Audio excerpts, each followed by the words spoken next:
Welcome to Voices from the Bench, a dental laboratory podcast. Send us an email at info@voicesfromthebench.com or look for us on Facebook at Voices from the Bench. Greetings and welcome to episode 141 of Voices from the Bench. My name is Elvis. And my name's Barbara. How's it going, partner? Pretty good. And yourself? I am fantastic. Again, it's Friday, waiting for the weekend. It's a 55 degrees here in Florida. Wow, that might be our high today. I don't know. Yep, I love my weather. So are you starting to see the Christmas end of the year rush? Yes, I am. Yeah. And it's crazy. Because not only does it get busy, but everybody wants it really fast. So yeah, fun.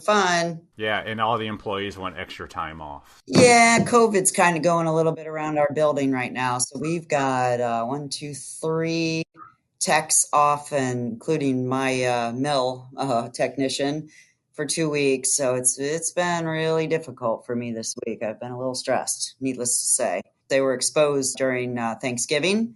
And so they were never in the lab, and then they're just out for the rest of the 2-week period. So a little bummer. How convenient. No, I'm just kidding. Right. But I'm almost through it. It's almost the weekend. I get it. So they're getting tested, and you guys are making them take the 2 weeks? Yeah, but they have to have a negative test to come back. So I'm hoping for next week. Are tests easy to get in Florida? Yeah.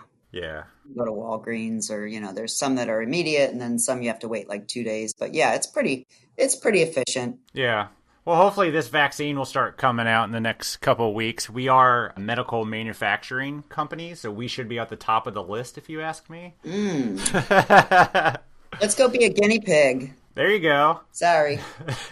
Makes me a little nervous. Oh, yeah? A little bit. I don't know if you remember, but every time this year, there is a Best of the Dental podcast voting that goes on online. Yes, I do, because you shouted it loud and proud last year. Every year we ask that people head over to dentalpodcast.org, or there's a link on this episode's show notes, and vote for our podcast, Voices from the Bench. What's our podcast again? I believe it's called Voices from the Bench. Come on, guys. Let's go.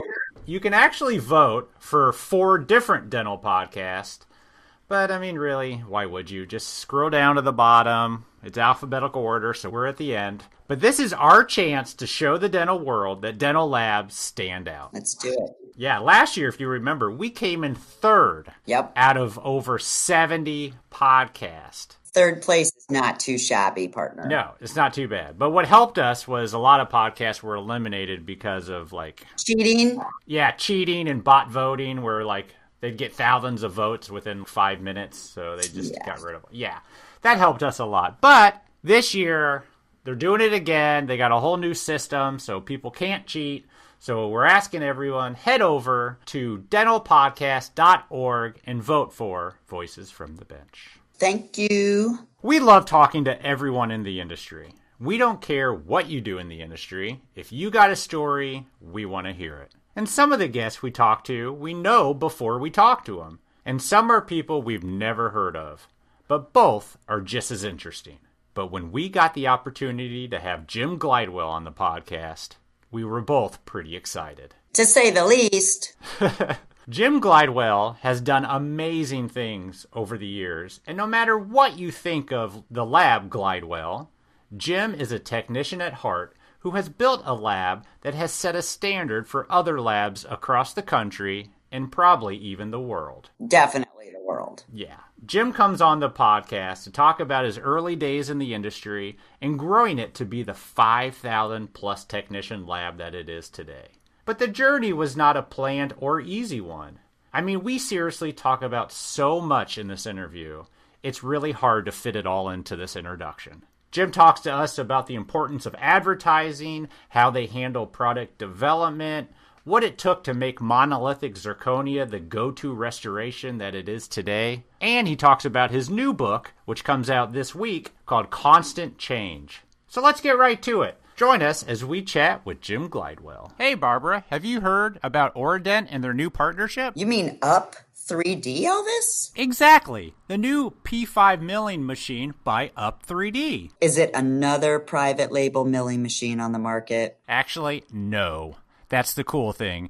Up3D actually manufactures their own mills. Wow, that's awesome. What is the P5 milling machine offering? Well, for starter, the P5 is a 5-axis, efficient dry mill. All right, so that's super ideal and totally convenient, but what about the quality of the milling? Well, it boasts software that produces high precision and fast milling.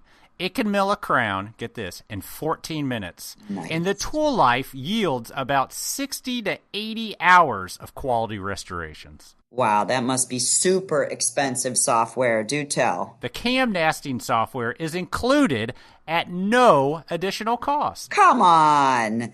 That's a super great cost savings for any lab. Budget friendly without compromising any of the performance. All right, so let's talk about price. Well, the funny thing is it retails for only $18,000. Wow, that's a super game changer for labs of all sizes, big and small. Under 20K, a small lab can now do their own milling instead of outsourcing. But don't forget the medium and larger labs can benefit big time from this too. The Up3D recently opened a home office in California near Oradent. So does that mean the mill ships from California and the remote technical support is also in California? Yes, Barbara, you are correct. All right. Obviously, as always, they are both in the United States in Southern California. All you got to do is call our friends over at Oradent, 1-800-422-7373.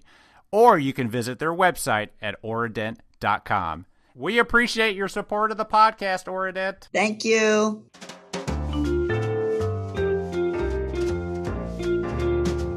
Voices from the Bench. The interview. We are super excited today to have on the podcast a guy that really needs no introduction, Jim Glidewell. I don't know what you do, sir, but I tend to get boxes in my lab with your name on it. That's the point. Yeah. Jim Glidewell, thank you for coming on the podcast. How are you today, sir? I'm absolutely great. Glad to be here. Awesome. And of course, Barbara joining us as always. Barb, how are you today? Fantastic. Thank you. Let's get going. Yeah, so Jim Glidewell, you obviously, like I said, need no introduction. Everybody in your industry knows who you are. Glidewell Industries. Tell me exactly how Glidewell started. I hear these stories about you starting on a kitchen table back in the 70s. How much of this is true and how much of it is urban legend?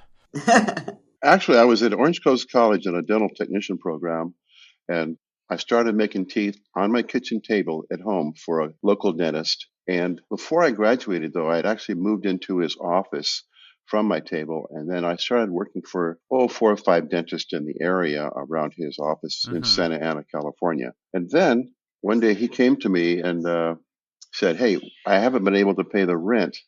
We've got to get out of here." And I said, oh, okay. Where are we going to go? He said, "Oh, there's no we in this. I don't know where you're going to go." I'm getting a job in Los Angeles. And I said, oh my gosh, I had never actually planned on opening up a dental lab. That hadn't been my high priority. So by Monday morning, I called the local sales guy that kept coming by. And I said, "Do you know of any little lab I can move into?" And he did. He knew of a lab where, again, a guy hadn't paid his rent. He'd moved out, and there was just a few rough benches in there and whatnot. I think it was about 450 square feet. That's what it was, Wow. 450 square feet. So Monday morning, I was kind of up and running by accident. I swear, if my dentist hadn't have not paid the rent, I think I'd still be his technician. Yeah, and we're still dear friends. You know, Really? we're very, very Yeah, I good was friends. wondering about that. Oh, yeah. Is he still practicing, sending work? Yeah, he's like 83 or 4. I don't know if he sends work. Probably not. I don't know. I kind of doubt it. Yeah. I work for so many guys, I lose track of that. So we Oh, I don't talk bet. about work, and he lives a ways away. Anyway, that's how I got started. It was really kind of by accident. I'd like to tell you there was a plan. There was no plan. Yeah. Yeah, that's usually some of the best things that happen in life. Yeah. What were you doing on your kitchen table and in this guy's practice? Were you PFMs, I was full cast? teaching myself ceramics. I was Okay. teaching myself to do PFMs because in the Orange County in California here, there was only about 5 ceramics probably in the whole county. Yeah. And we didn't have any classes at school on that. We just knew how to cast gold crowns, set up a denture or something like that, Mm-hmm. And our instructor, whom I loved, but he was a denture technician. Yeah. So I decided I had to go to a couple of trade shows. And you know what I learned? I went to a trade show in Anaheim, and Belle de St. Clair was Ah, there demonstrating their little tools. And I sit there and I watched them for like 45 minutes. Okay, I can do that. I can do that. Here's my $100 for the tools, where it was. And I went wow. home and I bought a kit of porcelain from a company called Denapor in Garden Grove. They're not around anymore, but they're little cigar tubes with porcelain in them. So I went home and I started packing porcelain. I actually put porcelain onto a die and tried to pull it off with my fingers. Oh, So that's, yeah, and it kept crushing. I thought, well, that's not yeah. going to work. I mean, it was that basic. And Yeah. within 2 or 3 months, I was able to make some passable ceramic restorations that the local doctor says, oh, that looks really good. I didn't think so. I've always been a very harsh critic of my own Oh, business, yeah. my own work. Most technicians are. I've never done a case that I didn't think I couldn't have done it better. I really Yeah. haven't. Yeah. I just, I'm brutal about that. Yeah. I think you told me that about the designs that you put together, your Jim Glidewell software. Yeah. Oh, yeah. I've done that recently. Yeah. And you said the same thing to me when I talked to you. I would change this and I would do that. And I think that's the Yeah. sign of genius is you're never happy. You just want to keep going forward and doing better and better. Yeah. But it doesn't make you too happy. No, it doesn't. Never Drive yourself satisfied. a little crazy. That's about right. Never satisfied. So then, what, a year later, you opened Glidewell and you were the biggest lab in the country? Is that how it worked? Was that the No. next? Oh, there's something.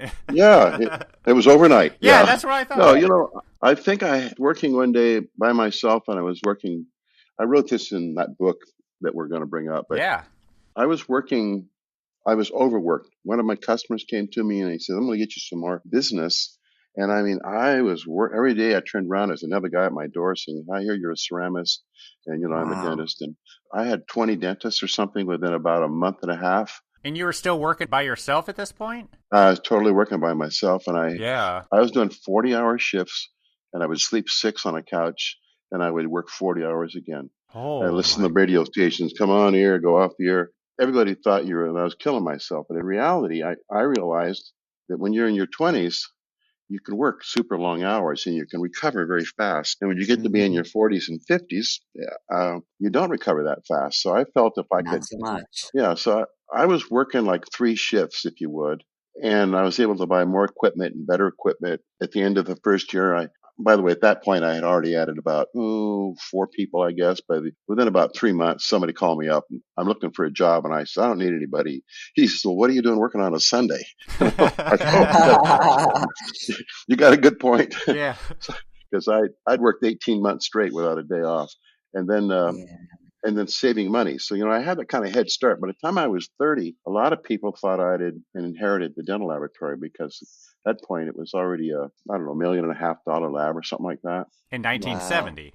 Yeah, back in 70, 71. Yeah. 71, yeah. Wow. 1975, I turned 30. So I was doing pretty good business by then. Yeah, I'd say. But it was just hard work. It wasn't that anybody thought I was, a great technician or something, but I was able to get the work out on time and, without too much trouble. So that's why you just deliver things on time and for the right price and they keep coming to you. So were you specializing in ceramic PFMs that time? Did you do anything else, or was it basically just? Yeah, that was it.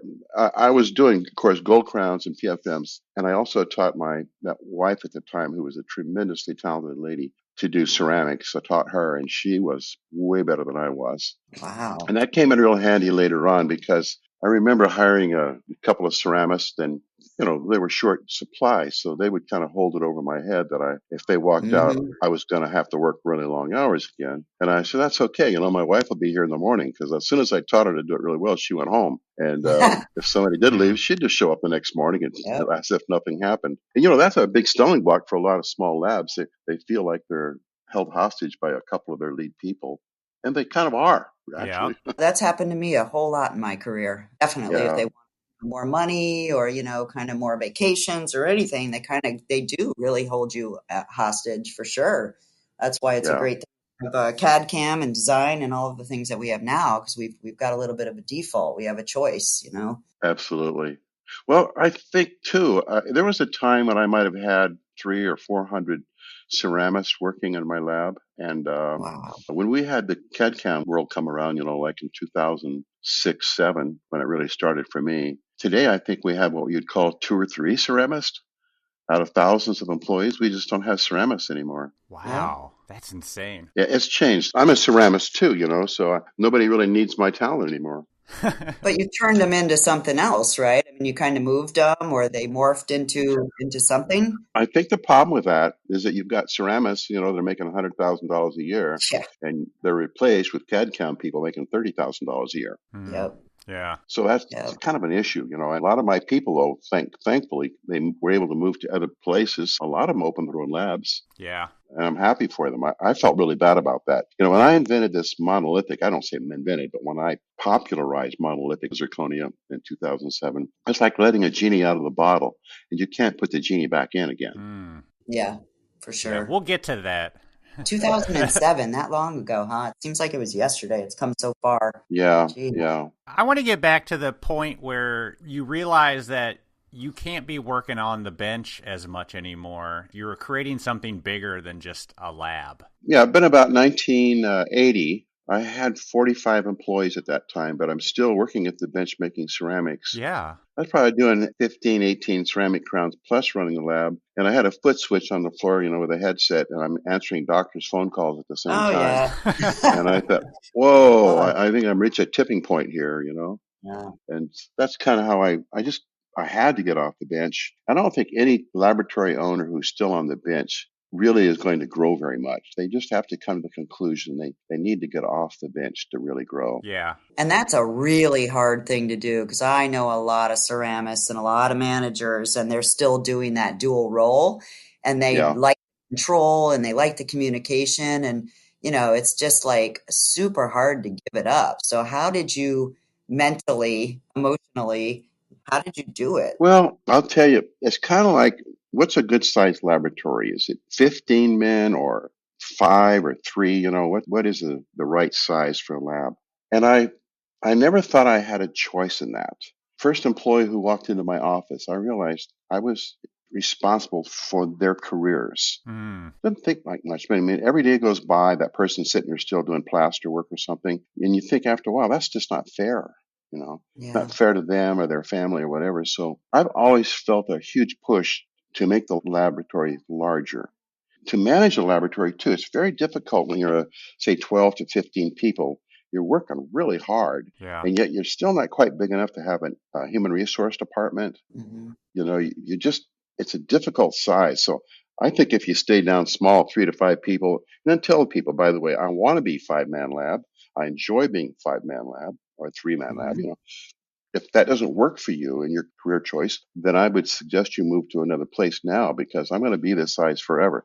Don't tell them you're going to grow if you don't grow and if you don't have a Yeah. plan to grow. Yeah. Yeah. You've got to be honest with everybody because it's their lives you're playing with. And Wow. you can be perfectly successful at a 5-person lab. Absolutely, you can. You bet. Absolutely. Yeah. You can have a great life. Great life. Yeah. Huh? How much is too much anyway? I mean, 2 cars and a white picket fence, and that's about all you really need in life to get through it. That's success to me. Yeah. Sure. So you had to have eventually said, I need to bring in management to help me. And you had to have surrounded yourself with good people you trusted. Were those people that were already in your lab, or did you look outside to help the growth? Good point. I do believe we overlook the hidden talents in our own office, Really? and that a lot of people could, I mean, it might be a great ceramist, but they could still be a great something else. They could be a great HR person or an advertising person or something. So I'm always looking to promote from within inside. And as I've gotten larger, I do have people on staff who tend to want to go outside. And I do have a lot of ex-Nobel people, but that was in the implant area, which I didn't know very well. And so Hmm. I had to hire people in that knew something about implants. But, it's just a good point. I had a guy come on staff. I met him on the beach one day. We were talking, and he said, I hear you lead You Californians. in California on the beach. And he said, I hear you need a CFO. And I said, I sure do. And we took a little trip together, and I just watched how he worked with people and how Yeah. smooth he was and Hmm. nice to. And I was at a boat show, and I just watched him be so kind to everybody. I hired him in for the next 5 years. until his passing. He had a motorcycle wreck. Oh, But he hired 4 or 5 people that are CFOs, marketing people that I did not hire. He hired them, and they've been exceptionally good. They're still with the company after 13 to 15 years. wow. So I'm very proud of what he had done. His Yeah. name was Rob Grice, and boy, he was my best friend, and I couldn't get him off motorcycles, though. Yeah. Yeah. Yeah. After hearing your what you say about people, the one thing that I've always heard about you and your leadership skills is that you respect and love your team members and your people, and that really comes through, when you're speaking about that, is that, how genuine that is. And I think that's really what's made, you so successful, is that you're just such a great person and a great leader, and you just respect people and want to see them grow and succeed and make something of themselves, which is remarkable. I think that's really important trait if you're going to build a large laboratory. I tend to see the perfection in almost everybody and everything. And a lot of people who run operations where they are not very successful, they tend to see the imperfection in their people, and they find that really a great manager, a really good manager, has to bring out the best in people. That's what a Yeah, management skill is all about. yeah. You can't just say, "Oh, I'm tired of working with this guy. I'm going to get a new person or gal to replace him because I just can't do this anymore." I just keep going back and I say it's a management fault. It's a management failure if your people fail.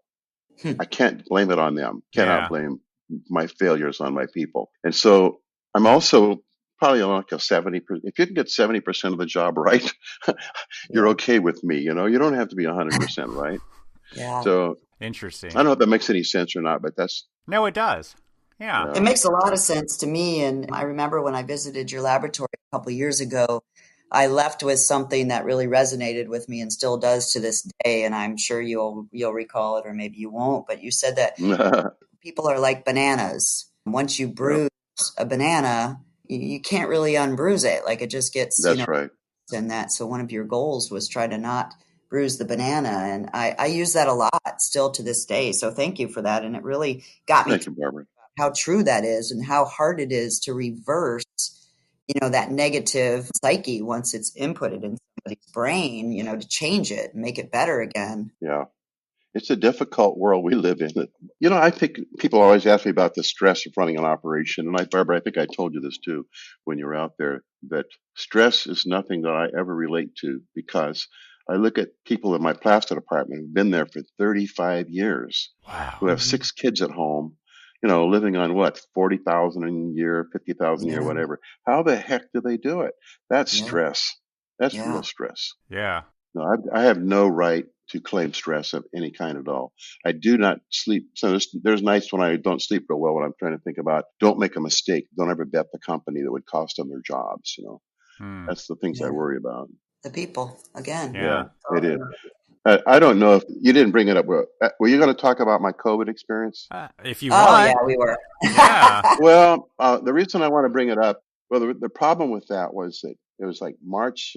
My God, I think it was March 23rd. I actually went in the hospital, and the week before that, I was at home pretty sick, and then I Mm-hmm. went to the hospital. And while I was in the hospital, they did the shutdown, and almost like all the dental offices were shut down, Yeah. and we were having record sales going into the middle of Yeah. March. I was Yep. just shocked. I was like, "Oh my Yep. God, I can't believe it! What a month we're going to have!" And boy, did we have a month. It turned out to be a hell of a month. But my managers now are looking around, and believe it or not, only 3 or 4 knew I was in the hospital. They never shared it with the Mm-hmm. people in the labs. And Wow. so they had to go through a process of laying off about 3,500 employees. Yeah. I think the only way it would have happened is if I was in the hospital, because I would have never allowed it to happen. Oh, yeah. It drove me I crazy when I bet. found out about it.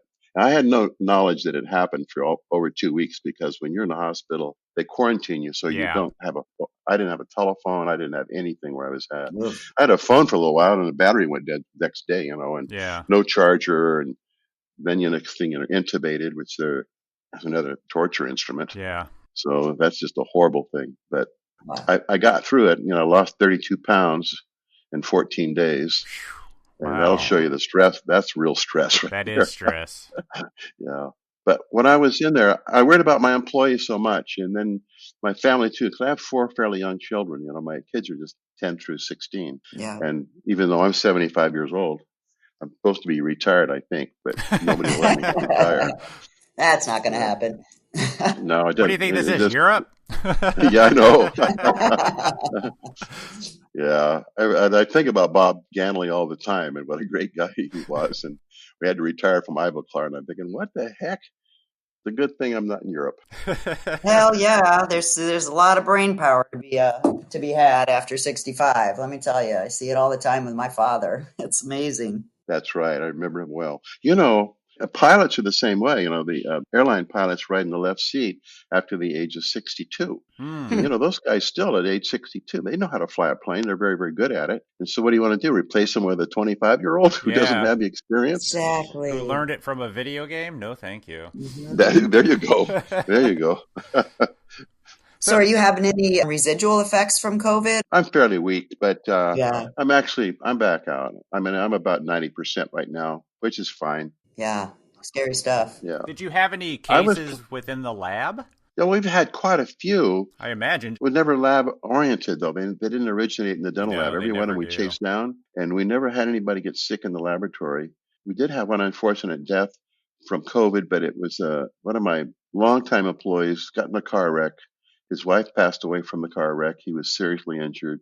Then he gets COVID. Oh, wow. Wow. It's just, you know, Yeah. this on this, you know. Yeah. Unfortunately, he'd been with me over 30 years and dearly missed. Sure. And that's the other problem. When you run a laboratory our size and for that long, you have deaths to contend with. People, it's a natural part of our Yeah. life. People die. And so you end up going to funerals and you think, wow, did I do them right? You know, Yeah. did I do right by that person? Well, if they were there for 30 some odd years, something was Yeah. right. Exactly. Yeah, that's true. You mentioned earlier that you didn't create zirconia, but you brought it to the norm. Talk about that. I mean, I think we heard Dentsply actually came out with the first zirconia product, but it was really Glidewell that made the monolithic crown the popular product. The hammer, all that, it all is embedded in our minds. Yep. What was that process like? Well, I think all of us who kind of invent things are standing on the shoulders of those before us who, Of course. you know, develop certain parts of things. And so, you know, when we had the lava material come out, densified material, we're making copings. Yep. I kept thinking, well, if the stuff is that strong, the weakest thing we're doing is putting porcelain on top of it. You know, porcelain is 100 megapascal and well, actually, you know, if you get down to Ceramco, it's like 82 to 85 megapascal. And so, you know, it fractured fairly easily. And we all run into patients who've got broken teeth in their mouth. And so I thought, let me try to make, well, actually, my first idea was a white crown in a mouth is better than a gold crown. I remember that. Okay, that works for me, except when we put them in the mouth. So we put some white zirconia in the mouth. You know, I have my own dental offices there that I do research with. So we have a lot of patients that volunteer off the work floor, you know, my employees. Yeah, guinea pigs. Sometimes I get it. Yeah. Oh, yeah. Yeah. Sometimes it takes two other people to drag them into the dental chair, but they're called volunteers. Okay? Yeah, sure. Yeah. So we put three of these white crowns in the mouth, and they look worse than gold. Gold kind of goes away, but if you put a pure white crown in the back of somebody's mouth, it looks like a great big piece of gum or something in there. Yeah, it's like a flashlight. Yeah. Yeah. So it was so bad. My doctor says, we're not doing those anymore. And my research guy says, yeah, this is horrible. So about a year later, I think it was 2006 or, you know, by 2007, I've convinced my lead guy to learn how to shade these things down. And so we just kept working on it, you know, and then, we came up with a different method of making zirconia called colloidal deposition, which most zirconia is pressed, which is, by the way, not a bad way to go. Sure. Colloidal is very difficult, very expensive. Well, it's the process that we were using to make what we call the Bruxer crown. And that was popular. And of course, one of the reasons it got popular is because we have a big advertising operation. And I would advise any laboratory, learn how to advertise. And when you introduced me on this program, you said, this is Glidewell, he needs no introduction. Yeah. That's only because I've been putting my name in front of people for the last 35, 40 years. You know, it's not exactly like I made the world's best crown. Like, you know, you had Don Cornell on last time. Don Cornell, Willie Geller, those guys, they do perfect work. Yeah. Jim Glidewell does not do perfect work. So you don't know the name Glidewell because of my technology. You know it from marketing and sales. Yeah. So I That's mean, I hate to true. admit that. Yeah. I was hoping, you like my hair or something like that. No, you know, you, it's how you get your name out there just through marketing. And I went to a course one time on advertising, one of those Fred Pryor $99 seminars. Yeah. And when it was over with, I knew quite a bit. I knew that I didn't know very much, but I also went up to the instructor who had about 300 people in this huge audience. And I said, how'd you like to go to work for me? He says, I can't do that, but I'll work for you for 2 weeks or 3 weeks. And so I hired this guy. His name was Jacob Weisberg. Never forget him. Back in mid 70s. I knew how to do a little print ad starting about 1978, but Jacob came on board and taught me how to do magazine ads, set up a page so that it was readable, Mm-hmm. what type of picture to put in, what kind of print to use, Yeah. how many different type styles to use. So I developed all that from Jacob. So you can congratulate me on my knowledge of zirconia and also of advertising. And God, I can't claim ownership of any of it. Sure. Is he the guy that told you to mail 3 mailers to every dental office every week? Three. Well, here's the thing. If you're advertising, every year we know that 20% of all dentists will change laboratories every year. Yeah. Yeah, I One know out it. of five dentists will change labs. So if your ad gets there the day they got upset with their lab, you Yeah. have, Yeah. That's about what it is. and you got a 1 in 5 chance of picking up that dentist. Because if you ask the average dentist, give me the name of laboratories in your area, they can only think of 3 to 5. Yeah. They don't know Hmm. the name of it. But if you put your name in there, you now have your name in the hat to be one of the 5 people he chooses. Oh, sure. A lot of it is timing. This time, Absolutely. You call an yeah. office at the right time, they're like, oh, we were just having a conversation about how bad our lab is. Boom. Well, let me give your audience too another little tip here is that I was in a study group called the Tech Organization, which is kind of like an MBA program. And one of the guys says, well, what is your marketing budget? And I looked at him. I says, what's a budget? Yeah. Oh, what do you mean by that? What's a budget? He says, how much do you set aside for marketing advertising every year? And I said, I don't set anything aside. I just use what's left over. If I got money left over, I put it into marketing advertising. He says, well, you need to establish a budget. And so I did. I established a budget of 6%. And that was about the same time I hired Jim Shuck to be the national marketing manager, which is one of the best things I ever did. I said, Jim, I'm going to do this for you. I'm going to give you a 6% budget to advertise with. This is going to be your marketing budget, And he said, that works. He says, how are you going to pay for it? And I said, I'm going to raise my prices 6%. Yeah. Forget this spending what's left over. I'm going to raise my prices 6%. I'm going to make the dentist pay for my advertising. Nice. Is it still the same percentage? No, it's more like 10. Okay, interesting. And actually, it's too much anymore because we're so large. 10% of our sales is unheard of money. So no, Yeah. it's probably dropping down a little bit. I haven't asked Yeah. the CFO exactly what it is. Sure. So I already know the answer to this, but do you guys track in terms of the percentage that you're spending on marketing in terms of how many new clients you get and what does that look like? I'm sure you do track it. We sure do, Barbara. We track it very closely. And today, the direct mail market is really crowded with people. Very, very crowded. Yeah. Everybody's looked at my ads. They say, hey, we can do that. And they're right. They can do that. Yeah. Yeah. So I think every doctor's mail inbox is going there. But I warn you, for the people that think that all the social media is the place to go, that can get real expensive. At this point, my direct mail pieces are producing customers a lower cost than social media, but 2 to 1, in fact, 2 to 1 easily. Yeah. I mean, we all think, oh, social media, everybody thinks social media is the way to go. Well, we've been doing that for a couple of years now. And every time I look at the numbers, I say, oh my God, I don't know why we're putting any money in there. It costs a lot to make sure your ads are placed in the right spot. Yeah. Facebook appreciates it. Yeah. Yeah. So back to Bruxer and zirconia. When did you lean on the decision or decide to open it up to the dental laboratory industry to be able to sell Bruxer and actually sell it to them? Well, it was very expensive to make Bruxer. I had to buy these big presses, ball mills, all sorts of things. We buy our powder from Toso at the time, still do. But we were using this Toso material, which is a little on the expensive side. I decided to get some of our costs back by selling it to other laboratories. So we were new to the game at the time. The zirconia was new. A lot of laboratories started signing up to buy zirconia because they didn't have any other choices, really. Today, you've got really good other people like Sage Max, which now has belonged to Ivoclar Yeah. Mm-hmm. and Argent. Sure. Argent came out with some material that frankly is really good. I went to that Vision 21 meeting in Las Vegas and I saw this guy put this program on. I says, how the heck did these guys come up with that grade of material this fast? And I Yeah. said, I'm looking at it, and I said, it really was. It's really, really a nice product. So our sales dropped dramatically. I mean, I'll give you some numbers. We were doing $1.5 million a month of zirconia sales to laboratories, and it dropped way, way down to like 300,000 or something. So that Wow. wasn't one of my better ideas. Yeah. I don't blame the labs. Actually, what happened was we turned the marketing over to Shine.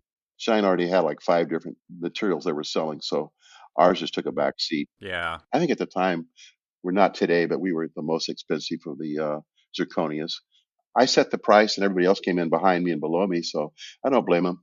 No, Yeah. that's just the way Yeah. business goes. But your brand product name became the name to describe them all. Yeah, It's kind of like Kleenex and tissue yeah. paper.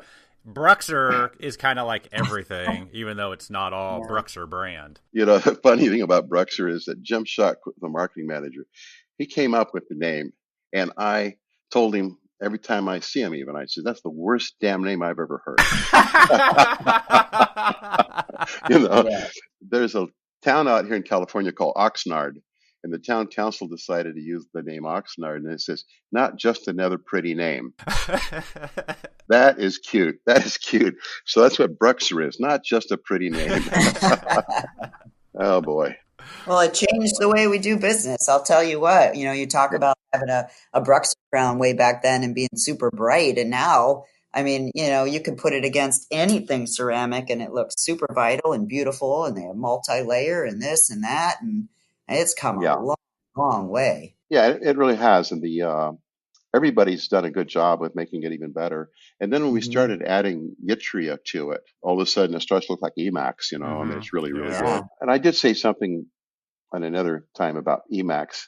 Emax became a huge product for us. And the first time I saw Emax in the mouth, I was shocked at how good it looked. Still Yeah. does.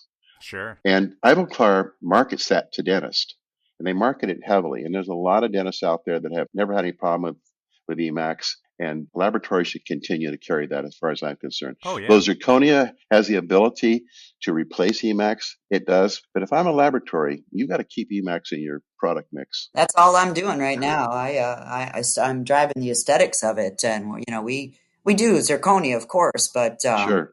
we still do all our smile designs in Emax and Yeah, multi-layered zirconia for those that need it. But yeah, I agree. you bet. Are you still doing a large percentage of lithium disilicate? No, we're down 40% lithium disilicate. Yeah. I mean, we were frankly doing almost 10,000 units a week. And Wow. I think we're down in the 6,000 unit area right now.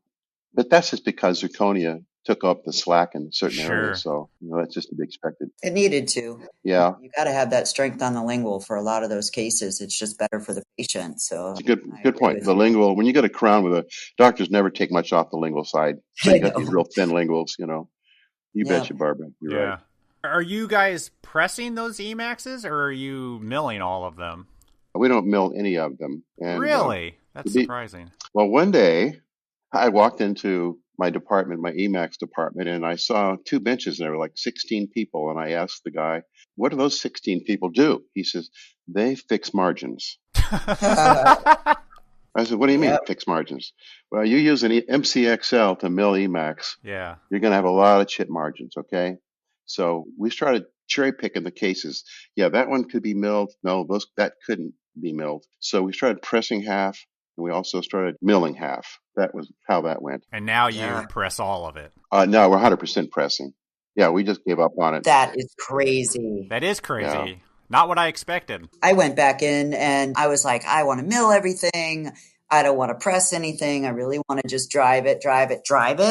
And 2 yeah, months later, my material costs are through the roof and my instrument cost is through the roof. And I'm going back to pressing. yeah, But it is definitely super expensive. And the cost to be able to, mill wax and then press it it is just, you just get so much more also out of the material that, I think so too. I think your material costs go down with pressing. yeah, It was really the milling which was the problem for me to go to pressing. It wasn't the cost of it, but yeah, cost is a benefit. yep, sure. Those burrs get expensive. Yeah, Yeah. I don't know if you guys know this, but people accuse me of being too vertically integrated. But yeah. we not only make implants and make our own zirconia, we make our own lithium disilicate glass, called obsidian. We don't Mm-hmm. really sell that to anybody. We just use it internally. And I Interesting. set the CT on when I developed this. It's all developed out in Florida too, by the way. Cool. When I did the CT on it, I put it up around 13, which you can put it on metal then. So I put lithium on metal, which you cannot do with Emax Mm-hmm. because it's only 11.2 or 3, something like that Yep, on the CT scale. So yep. anyway, I don't use any porcelain at all anymore. There's no porcelain. We do PFMs, but we use it with lithium. So then we've got a 300, 350 megapascal strength of the porcelain on there. And oh, they just don't come back. They just Wow. Yeah, quit coming back.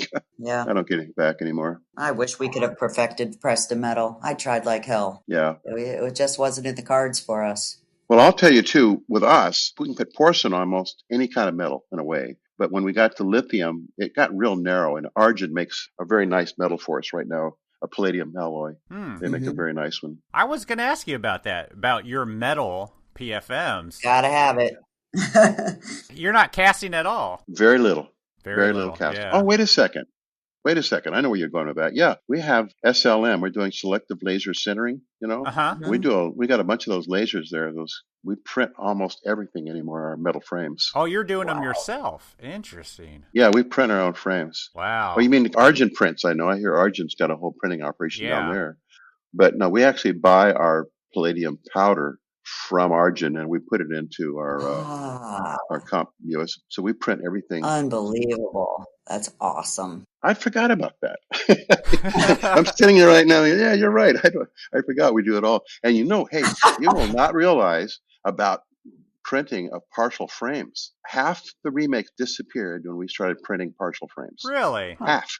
Absolutely. We have 2 big printers today, and we're waiting for a third and a fourth one because we have too much volume and we need to, we still Yeah. can't print all of ours. So we're having to cast some. But soon we'll never, ever cast again in partial frames. And what do you attribute that to? What? I call it the old whispering game. Engineers call it stack up error. When you pour a model, then you Well, make a duplicate model. You're getting a little bit of mhm. error between the Yeah, model yeah. and the duplicate model. Then you put Okay. wax on it, and you invest it, and you've got 4 or 5 areas where stack up error occurs. Everything's moving. Yeah, everything's moving a little bit. Yeah. Interesting. Yeah, from the outside of your second molar to your other second molar, average is 66 millimeters. You'd get a little bit of error in there. And that 66 millimeters will not fit in the mouth. Wow. Sure. Yeah. No, we're really believers in it. What do you guys use for design software? Is it all 3Shape? Is it all Glidewell? Come on, Elvis. I'm curious. Well, no, I do. No, I use a lot of 3Shape in partials, removables, implants. Everything else is my own. I Is write your my own own. software. I've heard that. Yeah. Yeah. How yeah. did that come about? Well, I was inventing an intraoral scanner. Started in about 2005 or 6, I think. It was down in San Diego. It was called IOS, which meant intraoral scanning. Yeah. And I loaned the people some money, and within a few months, a VC company is going to buy it out. They didn't buy it out. So now the money that I had loaned, to save that money, I started giving them operating cash. Wow. Fast forward about 6 or 7 years, and I'm down at $18 million, and the product is not going to sell. So now you got a bad product, you got $18 million worth of research. Wow. And my CFO says, well, at least we got a write-off. Oh, I'm Irish. I'm Irish. I don't want to hear about a write-off. That's So we funny. had to close the company down. But at the same time, we were developing our own software over in Moscow. We ended up with over 70 software programmers on staff writing our own CAD/CAM software. Now, we're writing CAD software, but I didn't realize that the CAM software was already there. So one day I said something to one of the designers. Oh, no, we've got CAM software. I said, really? So we have completely our own CAD/CAM software today. Wow. Yeah. That's cool. And it's got millions. I mean, I'm going to say it's an investment of in excess of 30, below $50 million, but there's somewhere like that. Jeez. Well, for as many 3Shape design licenses you would have to buy, it's probably a pretty good deal. Yeah. Well, I think if you went back and looked at it, you'd say no. I mean, okay. I would think people should just stay with 3Shape or Medit or whatever software they're using today. You don't want to write your own Oh, software. There's no, no no, way I no, can, no. yeah. Yeah. Well, because Yeah. my software costs, I'm going to say 40 million, Wow. probably $40 million. Wow. I mean, can That's I show you how amazing. that pencils out? I really can't. I mean, I wouldn't encourage anybody to do what we did, No, Yeah.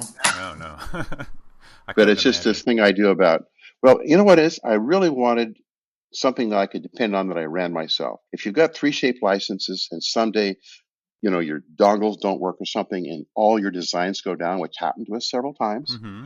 Oh, I yeah. said, I can't rely on this anymore. I don't know what's going on in Belgium, but I need my software to be working. Yeah. So that was a problem for us. I was getting to the point where it was just not working correctly. Sure. It's control. Absolutely. And Just a control. at that scale, you have to be in control. Yeah, Yeah. absolutely. Yeah. That's what I see. Yeah. Yeah. Yeah. Makes perfect sense. So one of the reasons you're actually on the podcast, other than we've always wanted you on, is you got a book coming out. Yay! Constant Change, coming out on December 8th. What got you into wanting to write a book? Well, the name kind of indicates what it is. It's called constant change because when you know you're screwing up, you better change.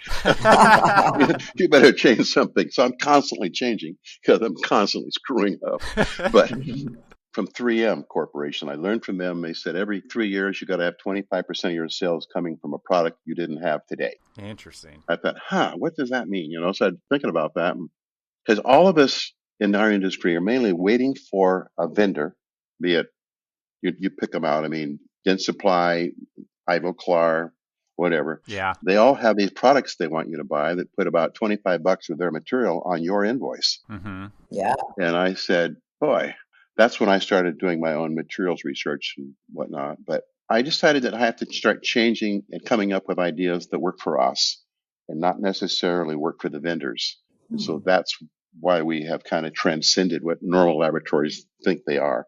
Are we really a dental lab anymore? If you look at it, we make our own materials, we make our own implants, we make over 800 different parts in our machine shop that are Wow. implant parts. Wow. But if you only had one line of implants, let's say you're Nobel, you don't have to have 800 parts. But when you're making parts that go onto everybody else's Oh. implants, and there's over 100 implant restoration types out there, then you have to make parts for all of those. Now all of a sudden you got to have 800. Yeah. Oh my God.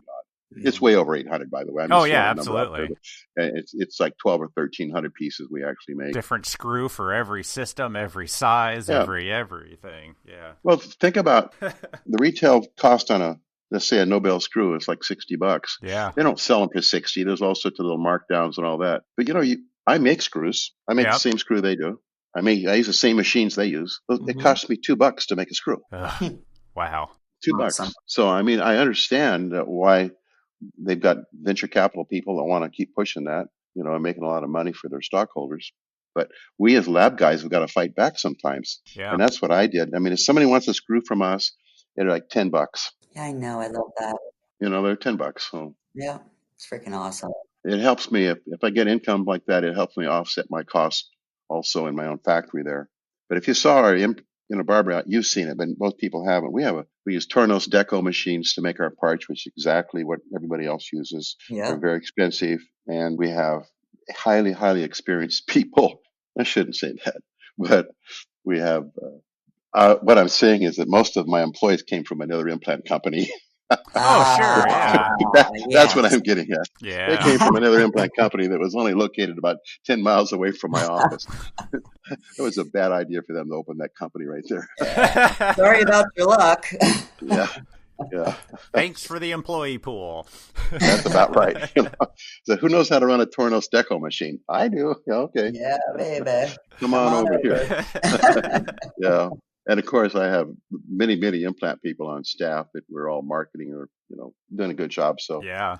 but that's a tough market right today. Like Nobel and Straumann kind of own the oral surgery part of it. And most general practitioners still aren't doing implants. So Nobel and Straumann have a lock on it, and they'll have a lock for a long time. Yeah.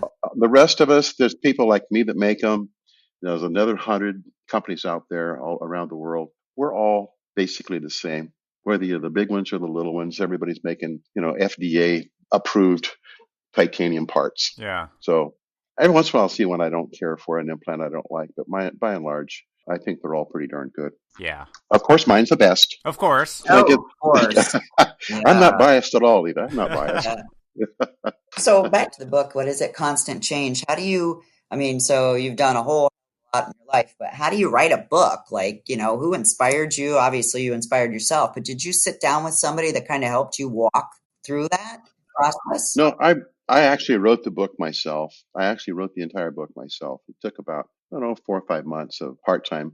But also, when I'm driving down the road today, if I have a good idea, I put it into my iPhone, under Mm, notes. yeah. And so Yep. when I went to write a book, I just downloaded everything I've been remembering, and I put it all together in book form.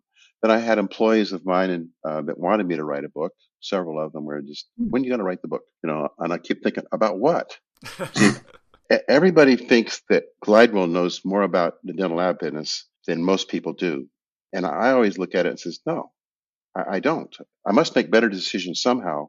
And if I wrote it all down in a book, maybe somebody can go through there and figure out how the heck that lab got that big. I mean, we got over 5,000 employees. I mean, how do you do that? Yeah. Especially in this industry, where do you get 5,000? We were before COVID, we were 5,087 or something like that. Wow. And how does that happen? Well, if you read the book, it's in there. And I think in my foreword, I said, guys, I don't know how it works either. Help me out. I mean, help me Disclaimer. find something. Yeah, there's a disclaimer here. I'm going to tell you everything I know and everything I think about how to run a business. It's all in that book, and pick out the parts that you like and disregard the others. And you're still in pretty much full control. I mean, you still go in every day, so you still have fresh Yeah. ideas and you still have vision and you're still, I guess what I would like to say is hands on, right? I mean, you're still full time. I'm very hands-on, Yeah. and I still get out and on purpose I'll walk the floor.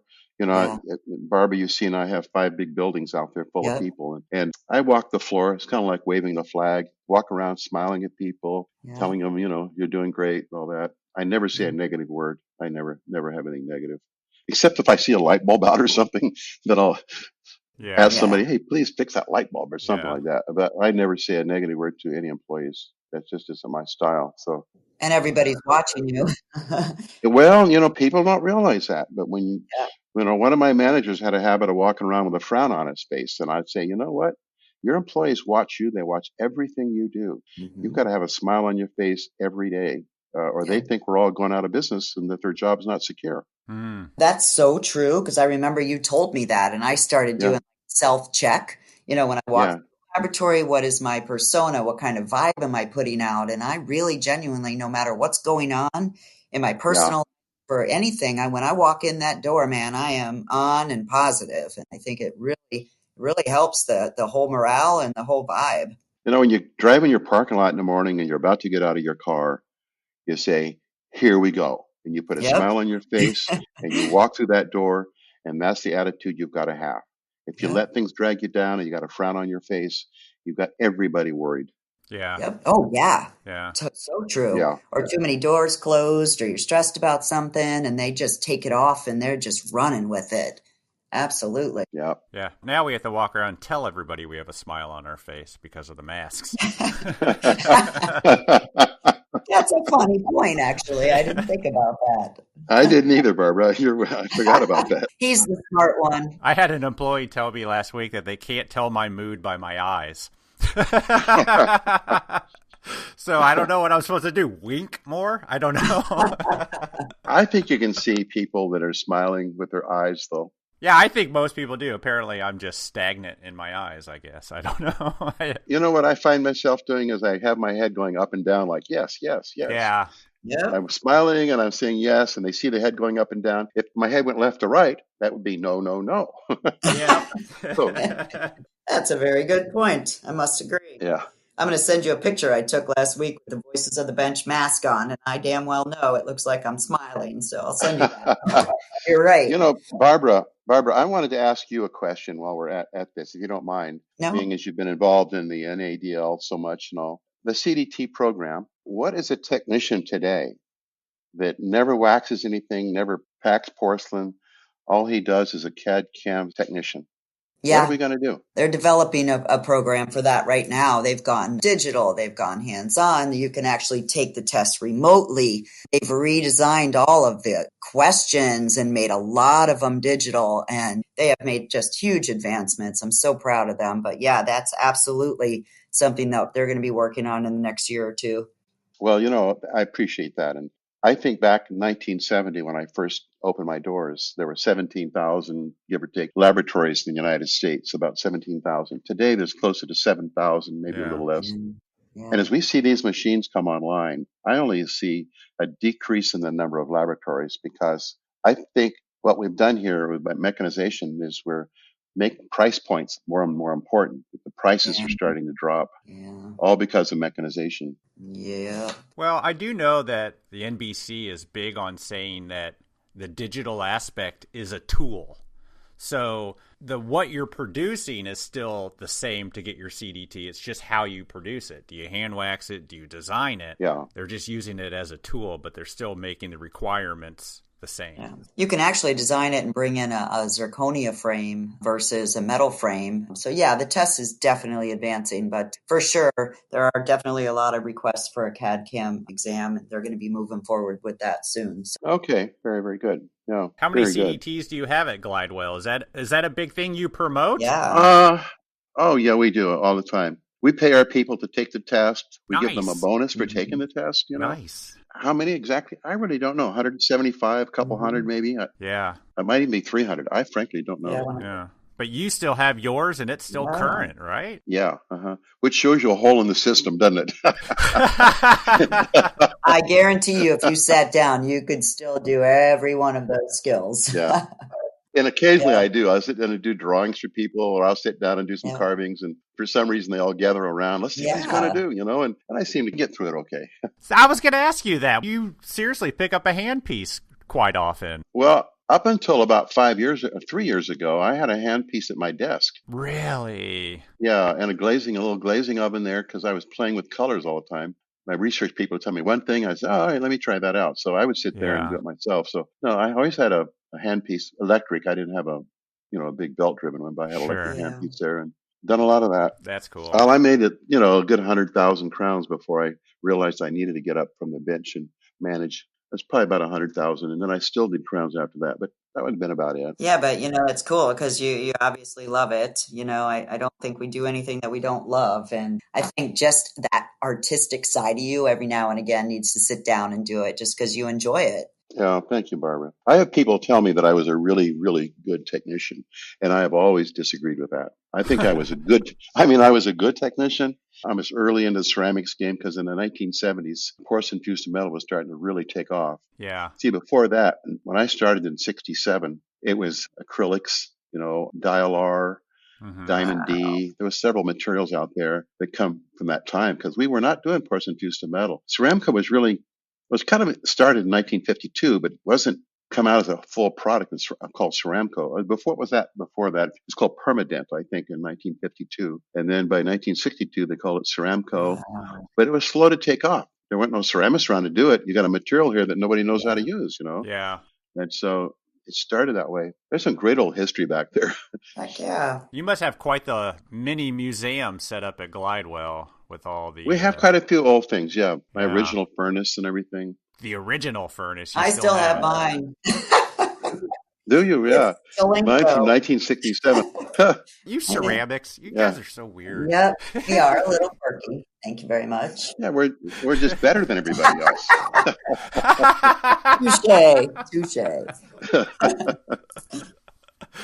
That's hilarious. Yeah. I say that with humility, of course. Yes. Of course. Yeah. Of course. The worst line I ever had was when I was speaking in Chicago. I'd always say, are there any denture technicians in the audience? And a few hands would go up. I said, okay, I'll talk very slowly. Yeah. See, now, I think that's funny, but they don't. Yeah, no. Yeah. That's great. So what's next for Jim Glidewell and Glidewell? What's on the horizon for you guys? I think one of the things we're focusing on today would be computer tomography, scanning impressions, things like that. Yeah. That we're also chairside dental operations. We make machines that go into a dental office that make a crown in 1 hour. Remember, I could vote for things that do things for me and my company and all that that benefit on a personal level. But if you really want to help a dentist or a patient, you've got to help them come up with products and materials that help the patient. Mm-hmm. And a 1 hour crown with the right software and zirconia is a pretty good crown. Now, we make one that goes in the mouth called Bruxer Now, and it's fully centered. Obviously, it burns up a burr every time it's used, so we have to send a block out, and it has to go out with a burr. Wow. Wow. Yeah, so anyway, we're doing a lot of those right now. We're sending them out. They're hard to make. The machines aren't hard for us. We're really good at making machines, but and we do those right there in California. Awesome. A lot of people ask, well, aren't you putting yourself out of business? And, well, I don't know. Life means you have to do the best thing for the most people, and you got to take care of patients too. Yeah. Yeah. That's funny that you asked yourself that question because, it's a sore subject. Yeah. It's putting the crowns in the dental chair, especially coming from a lab that relies on getting work from the dental chair. Yeah.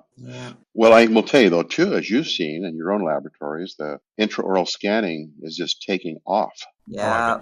It's unbelievable. So they've got those intraoral scanners, and that means that they don't have to do model and die work anymore. They're going to start doing chairside work. It's just the evolution of it. Yes, just an evolutionary thing. I bet you guys get a ton of scans in. We do. But since when did we start getting on? We started really measuring about 2010, 2012. We started seeing some CEREC scans come in and all that. Today, our biggest scanners are iTero, CEREC. Third place would be Trios. Medit would be fifth. The 3M scanner. Slips my mind right now. But wow.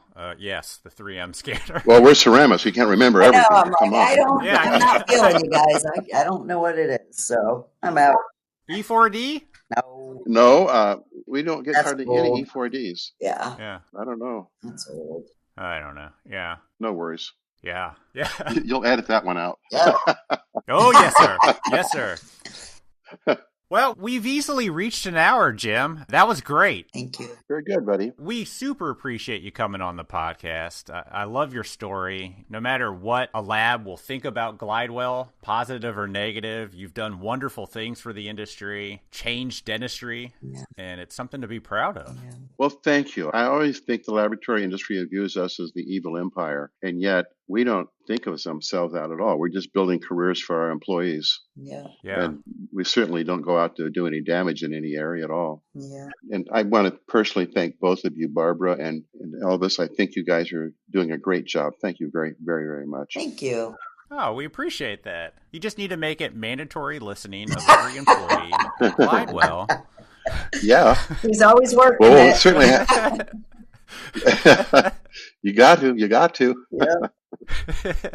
We want our name to be as known as Glidewell. That's what we're going for. Every mailbox, 4 times a week. And, truthfully, I think that in the future, we're going to set up tours of our facility in California on a regular basis, whether it's a Friday or a Monday or something, Awesome. It makes it easy for people who want to come out and where we could tour, 20, 30 people at a time through the company.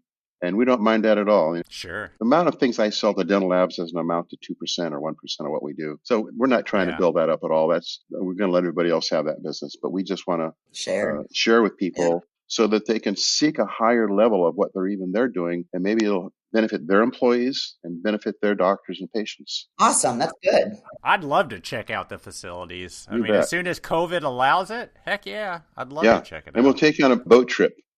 Take you on a boat trip, right, Barbara? There you go. Yes, absolutely. A cruise of the harbor. Yeah, I'm in. Nice. All righty. All right.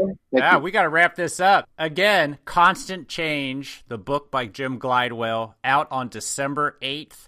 Pre-order it everywhere you can get books. I'm going to check it out. I don't really read a lot these days, but I want to read this. It hits home to what we do, and I think it's an interesting read, so I'm looking forward to it. Well, Elvis, are you a denture guy? He's a dork. I am not. I'm not a denture guy. I'm not a porcelain guy. I'm a lab guy. Yeah. Very good. Well, thank you so much, Jim. We appreciate it. You take care. All right. Have a good one. All righty. Bye-bye.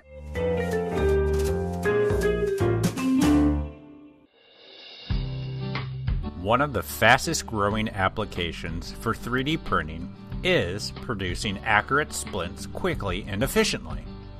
Hard splints, soft splints, and even bilaminar splints, those are the ones that are hard on the outside and soft on the inside, are being made every day by labs that offer additive technology. Whitmix has created VeriSplint OS, a popular 3D printed resin that is rigid, durable, and affordable. This popular resin was the first 510K accepted splint material that is transparent, biocompatible, and polishes to a high clear shine. All of this at a low cost, averaging between $5 to $6 per splint. If you'd like more information about VeriSplint OS, visit Whitmix's website at whitmix.com or call 1-800-626-5651. And of course, as always, we appreciate your support of the podcast, Whitmix.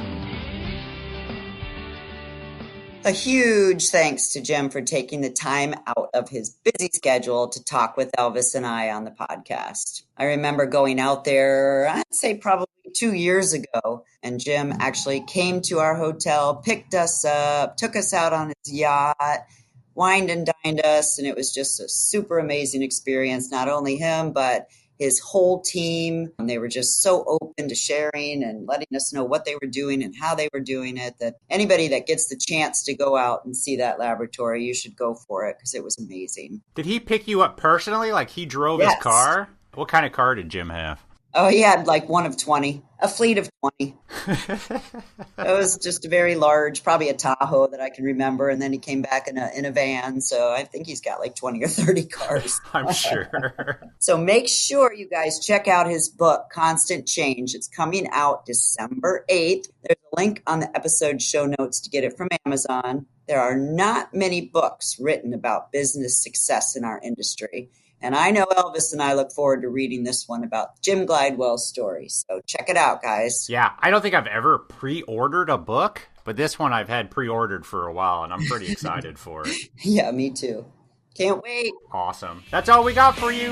We'll talk to you next week. Have a good one. Bye. Bye.